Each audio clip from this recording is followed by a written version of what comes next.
In 1905, a group of Mexican revolutionaries arrived in St. Louis, intent on ousting Mexican President Porfirio Diaz from power. Known as the St. Louis Junta by the local press, this group of radicals published a newspaper, established a political party, raised an army, and helped spark the 1910 Mexican Revolution. Teen programs and adult tours manager Ryan Deloach shares their story. In the early 1900s, the St. Louis press became obsessed with a group of local Mexican revolutionaries led by the anarchist writer and journalist Ricardo Flores Magon. Nicknamed the Scorpion because of the sting of his pen, Flores Magon was one of the most outspoken critics of Mexican President Porfirio Diaz. Diaz ruled Mexico with an iron fist for decades and squashed dissent with a network of spies and armed henchmen known as rurales. And after years of imprisonment and suppression in Mexico by the Diaz regime, Flores Magon, his younger brother Enrique, and this small group of Mexican dissidents fled to the US, first settling in Texas before moving further north to St. Louis. In St. Louis, Flores Magon and the St. Louis Junta worked quickly to build a social movement against the Diaz regime. They restarted their newspaper, Regenerción, which had been outlawed in Mexico, reaching nearly 20,000 subscribers across the US and Mexico, and created a political party to challenge Diaz, the Partido Liberal Mexican, commonly known as the PLM. Within 2 weeks of its founding, the PLM's office in St. Louis was raided, and Flores Magon and the other leaders of the PLM were arrested.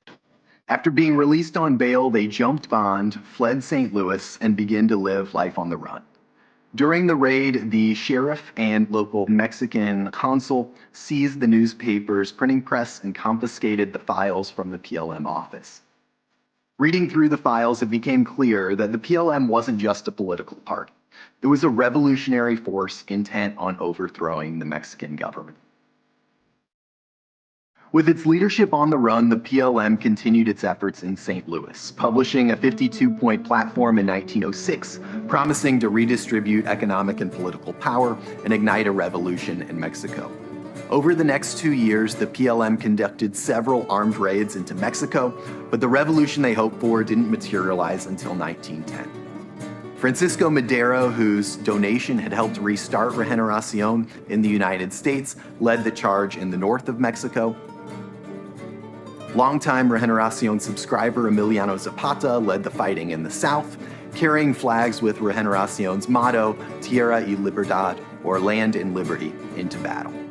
Together, they helped oust Diaz from power, and in 1917, Mexico adopted a new constitution, which was inspired by many of the ideas laid out in the PLM platform.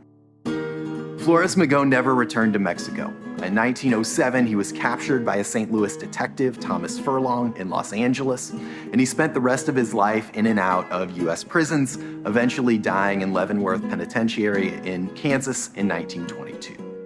While his story has largely been forgotten in St. Louis, Flores Magon and his fellow revolutionaries, known today as Magonistas, are widely celebrated across Mexico for their role in sparking the Mexican Revolution.